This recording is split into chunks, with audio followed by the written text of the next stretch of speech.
Mi nombre es Uriel Betancur y le estoy dando la bienvenida al canal Así Está Escrito. Como es habitual, siempre grabamos videos que tengan que ver con la Biblia y hoy no es la excepción. Vamos también a hacer un video que esperamos que sea de bendición para los estudiosos de la palabra.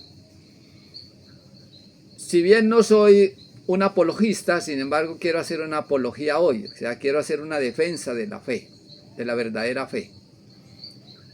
Primera de Pedro 3:15, el apóstol Pablo nos aconseja que hagamos eso. Dice así el apóstol Pedro, en su primera carta, capítulo 3, versículo 15.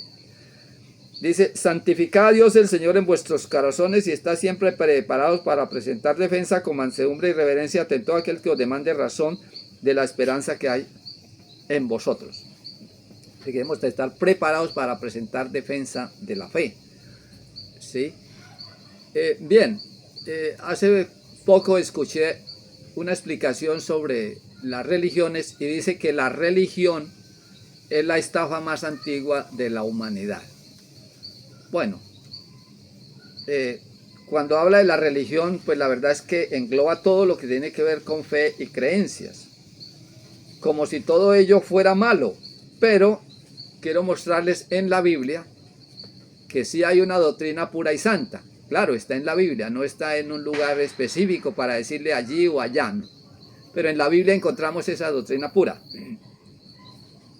Veamos lo que dice el apóstol Juan en su segunda carta, versículo 9. Cualquiera que se extravía y no persevera en la doctrina de Cristo no tiene a Dios. El que persevera en la doctrina de Cristo, ese sí tiene al Padre y al Hijo.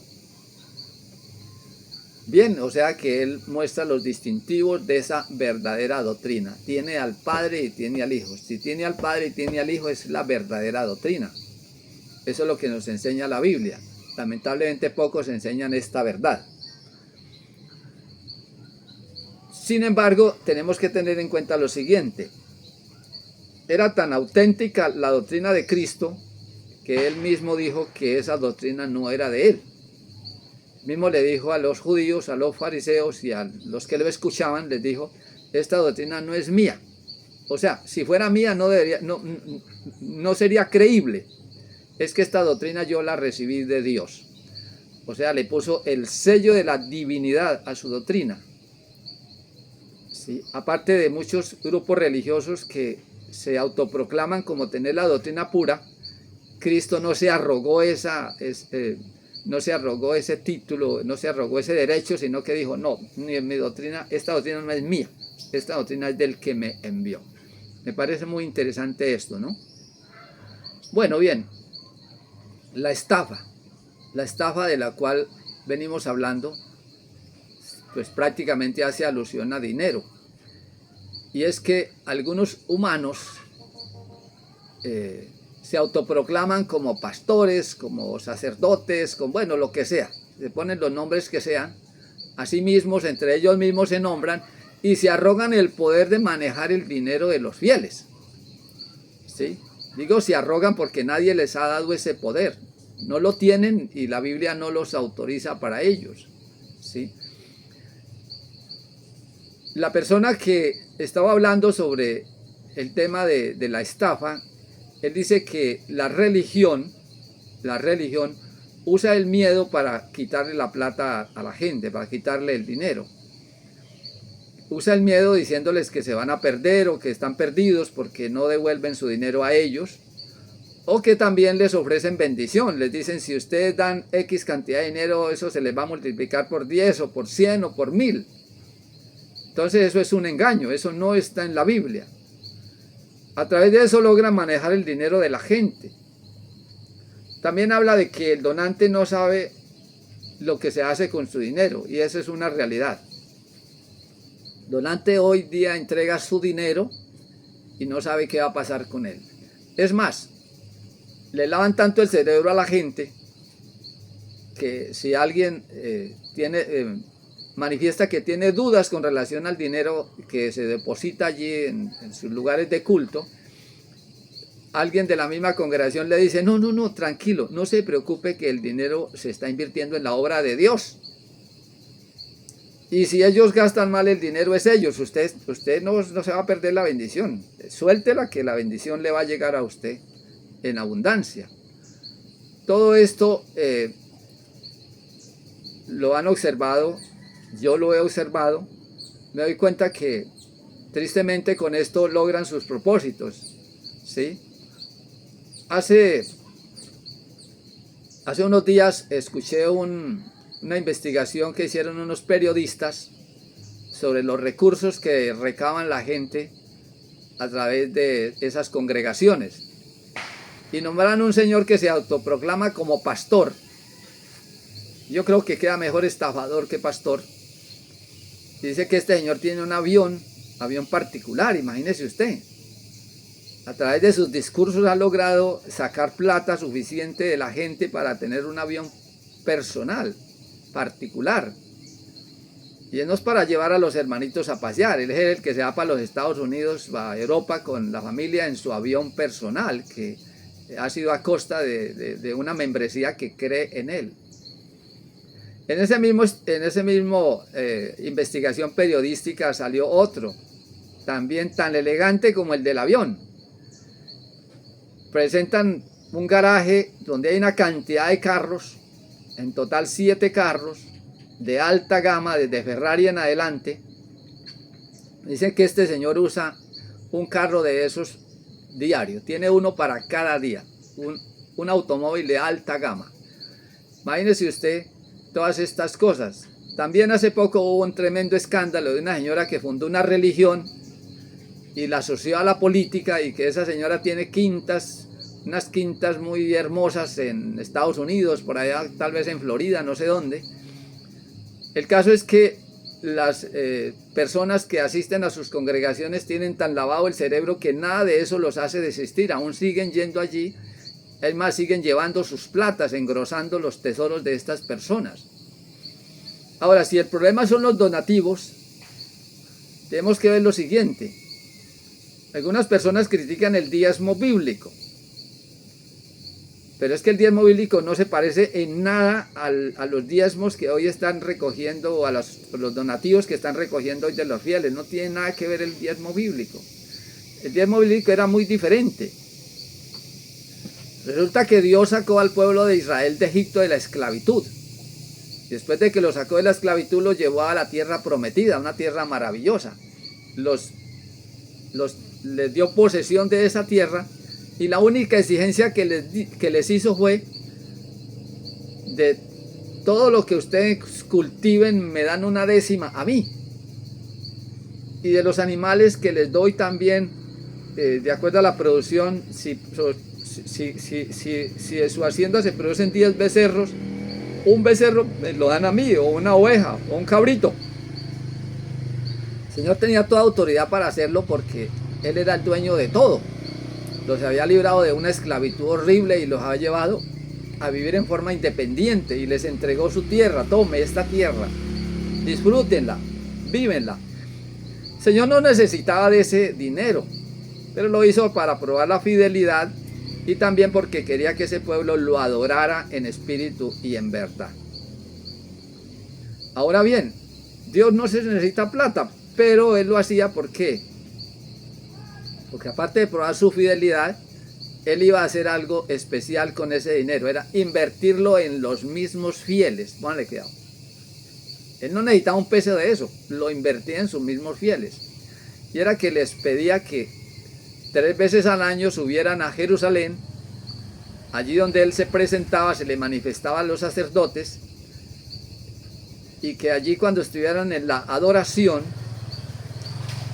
no fueran solamente los papás o los cabezas de hogar, sino que toda la familia debía ir allí, y eso tenía sus costos. Entonces Él, con el mismo dinero de Él, con ese diezmo, ellos podían costearse todo. Aparte de eso, ese diezmo también, o sea, el primer beneficiario era el donante, su esposa, sus hijos, sus hijas, sus siervos. Todos los de su casa se beneficiaban. Pero también tenían que beneficiar al huérfano, al pobre, a la viuda, al levita. Bueno, cantidad de gente se beneficiaba de eso, porque participaban de esas fiestas y tenían suficiente para sostenerse allí sin ningún problema. sea, era realmente maravilloso cómo Dios reinvertía su dinero en el mismo pueblo que lo daba, en el mismo donante. Esto lo podemos leer aquí en Deuteronomio capítulo 14, versículo 22. Versículos 22 al 27. Dice así: indefectiblemente, o sea, era una ley, era la ley del diezmo. Indefectiblemente diezmarás todo el producto del grano que rindiere tu campo cada año. ¿Sí? Ustedes van a diezmar, van a apartar mi diezmo. ¿Y qué? Y comerás delante de Jehová tu Dios en el lugar que él escogiere para poner allí su nombre. ¿Qué va a comer? El diezmo de tu grano, de tu vino, de tu aceite y las primicias de tus manadas y de tus ganados, para que aprendas a temer a Jehová tu Dios todos los días.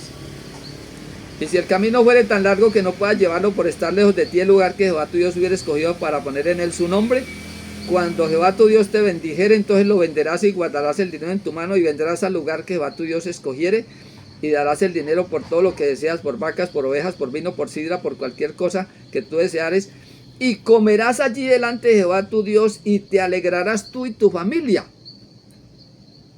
El diezmo les debería traer felicidad, bendición, alegría, estar paseando allá en Jerusalén, ¿sí? Y no desampararás al levita que habitar en tus poblaciones. No va a descuidar al levita. O sea, ese diezmo lo tomaba el donante, lo llevaba a Jerusalén y allí en la fiesta lo compartía con su familia, lo compartía con el pobre, con el huérfano, con la viuda. Y no desampares al levita. Los señores que exigen el diezmo a sus feligreses dicen que todo el diezmo hay que llevárselo al sacerdote, al cura, al pastor, todo, porque es de ellos. La Biblia no dice eso. La Biblia no dice eso, ¿sí?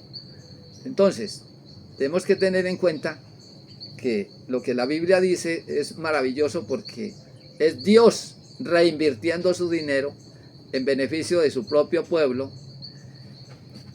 Hay un versículo donde dice que Dios le dio el diezmo a la tribu de Leví, o sea, a los levitas. Entonces, los que predican este tema dan a entender de que todo cuanto peso hubiera del diezmo tenía que entregársele a los levitas. No, señor, eso no es lo que dice la Biblia. El levita recibía una porción y era por ley. El donante tenía que darle su parte al levita. Por eso dice aquí en el último versículo, dice, y no desampararás al levita que habita en tus poblaciones, porque no tiene parte ni heredad contigo. O sea, te tiene que darle esa parte. El levita recibía esa parte de fulano, de sutano, de mengano, bueno, de Pedro, de Juan, de Miguel. Recibía todas esas ofrendas, todas esas porciones que le daban. Y cuando juntaba todas esas porciones, de ahí sacaba la 10ª parte y se la llevaba al sacerdote. Me parece muy interesante esto, porque realmente en este caso el sacerdote era el último eslabón de la cadena donde llegaba el diezmo. Pero el diezmo llegaba a todos, ¿sí? Era el diezmo de Jehová, no era de ninguno, era de Jehová. Dios lo estaba compartiendo. Ahora, he escuchado algunos decir que en Israel se daban 3, 4 diezmos. Todo eso es mentira. Se dice que se daba un diezmo para el sacerdote. Todo iba para el sacerdote. Todo aquí, tome. Y que luego el donante de las 9 partes que le quedaba tenía que apartar otro diezmo para darle al pobre, al huérfano y al levita. Y que cada 3 años sacaba un tercer diezmo. ¿Sí? No es así. Aquí la Biblia dice que el donante llevaba el diezmo un año a Jerusalén, lo invertía allá en la adoración en Jerusalén, lo invertía en la adoración el segundo año, y cada 3 años, cada tercer año, sacaba esos diezmos de ese tercer año y no lo llevaba a Jerusalén, sino que ese mismo diezmo lo dejaba en la provincia y lo reinvertía allí en la provincia. Se lo daba al pobre, al huérfano y a la viuda, allá en la provincia. Vamos a leerlo en el capítulo 26 de Deuteronomio. Dice así. Dice, cuando acabes de diezmar todo el diezmo de tus frutos, en el año tercero, el año del diezmo, darás también al levita, al extranjero, al huérfano, a la viuda, y comerán en tus aldeas y se saciarán. O sea, 2 años invertían el diezmo en Jerusalén en la adoración, y el tercer año lo invertían en su tierra, ya en su aldea. Como los señores de las casas eran los patriarcas, eran como los sacerdotes, entonces ellos hacían una ceremonia y allí gastaban ese dinero, y cuando ya invertían todo el dinero de ese año, cuando ya no tenían ni un centavo, entonces se arrodillaban y le daban gracias a Dios y pedían a Dios que lo siguiera bendiciendo. Así era como operaba esto. Aquí en el capítulo 26 nos habla de una ofrenda, que esa sí iba al sacerdote. Directamente al sacerdote iba esa ofrenda. Eran las primicias. Las primicias, el donante cuando sacaba las primicias de los frutos de su tierra, esa primicia la llevaba directamente al sacerdote allá en Jerusalén. El sacerdote ofrecía parte de esas primicias y el resto lo dejaba para él. Esa iba, como dice, sin filtros, del donante al sacerdote. Era la única. La otra sí tenía un poco de filtros. Todas aquellas personas que Dios había asignado para que se beneficiaran de esas donaciones. Ahora bien, en la dispensación cristiana, el diezmo perdió vigencia, porque todas las religiones están de acuerdo que el diezmo, que la ley ritual murió. O sea que se terminó la ley ritual con la muerte de Cristo. Y el diezmo pertenecía a la ley ritual. Yo tengo un video por ahí atrás, de pronto lo encuentre. Ahora bien, una de las pruebas de que terminó esa ley es que Jesús habló 2 veces, más o menos habló 2 o 3 veces sobre el diezmo, pero nunca para que lo devolvieran. Sencillamente le hizo una reprensión al pueblo de Israel por la hipocresía que tenían en cuanto a los diezmos, en cuanto a apartar los diezmos. No se refería a que tenían que dar el diezmo, sino la hipocresía con que manejaban este tema de la ley del diezmo. Y muerto Cristo en la cruz, no se volvió a nombrar de eso. Ningún apóstol volvió a hablar de eso, no. Bueno, alguien dice, no, pero bueno, es que se necesitan recursos para la obra. Bueno, sí, está bien, se necesitan recursos. Y Dios también, a través de Pablo, implementó cómo recabar fondos. En el capítulo 16 de Primera de Corintios, el apóstol Pablo nos dice lo siguiente. Resulta que cuando el apóstol Pablo predicaba, andaba con 2, 3, 4, andaba con muchos hermanos que lo acompañaban en la prédica. Y claro, eso valía dinero, estar viajando de un lugar a otro. Entonces, cuando Pablo llegaba a una congregación, entonces los hermanos, alguien, pues, en ese tiempo no existían los platones de aluminio, ni de esos de bonitos de acero inoxidable, esas bandejas. Te imagino que alguien se quitaba el sombrero y entonces pasaba el sombrero, hermano, llegó el apóstol Pablo, por favor, y los hermanos, necesitamos ayuda para... Y los hermanos daban las ofrendas. Pablo vio eso con malos ojos y les dijo, no hermanos, no hagan eso, no hagan eso. Primera de Corintios 16:1. En cuanto a la ofrenda para los santos, haced vosotros también de la manera que ordené las iglesias de Galacia. Cada primer día de la semana, cada uno de vosotros ponga aparte algo según haya prosperado. Llama la atención que dice que el primer día de la semana.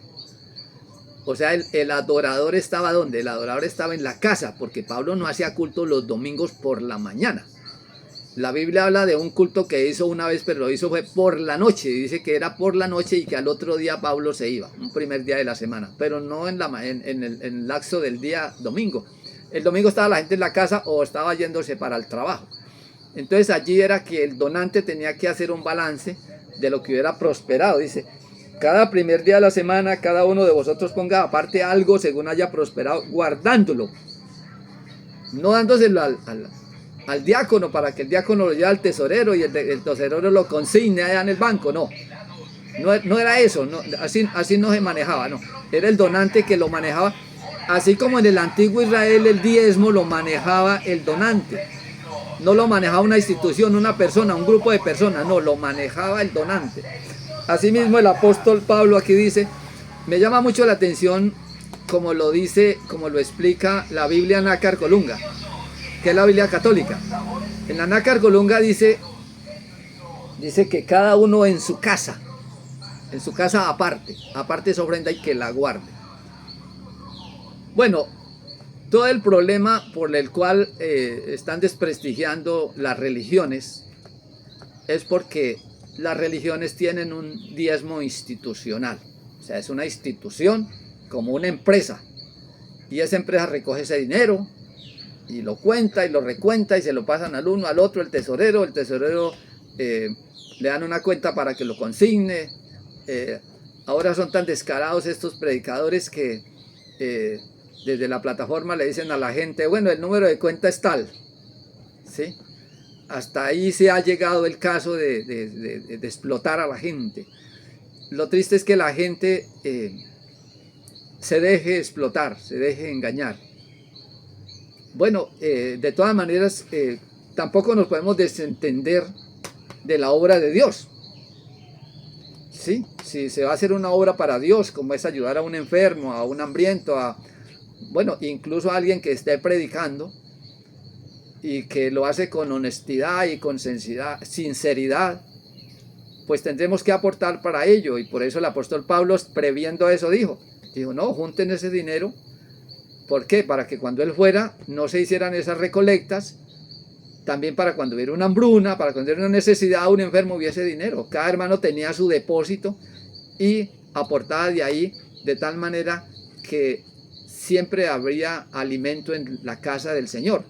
¿Por qué? Porque cada uno de nosotros formamos parte de la casa del Señor y debemos de velar no solamente por nosotros y nuestra familia, sino también por nuestro prójimo, que también va a necesitar en algún momento de nosotros o nosotros del prójimo. Bueno, si este video les llama la atención, quisieran que escuchar más videos de esto, pues me gustaría que me regalaran ahí un me gusta y que también compartieran este mensaje, porque es bueno que la gente sepa esto. Esto es muy posible que no va a haber una plataforma donde ustedes escuchen esto. ¿Cómo era que el Señor, si bien pedía por ley, le pedía al pueblo de Israel que le devolviera el diezmo? Era porque no solo tenía derecho, sino porque esperaba que el pueblo en su fidelidad lo adorara. Entonces esperamos que sea de gran utilidad lo que estudiamos aquí de la palabra del Señor, y que espero en otra ocasión volver a tener otro tema que espero sea para bien. Muchas gracias por su atención.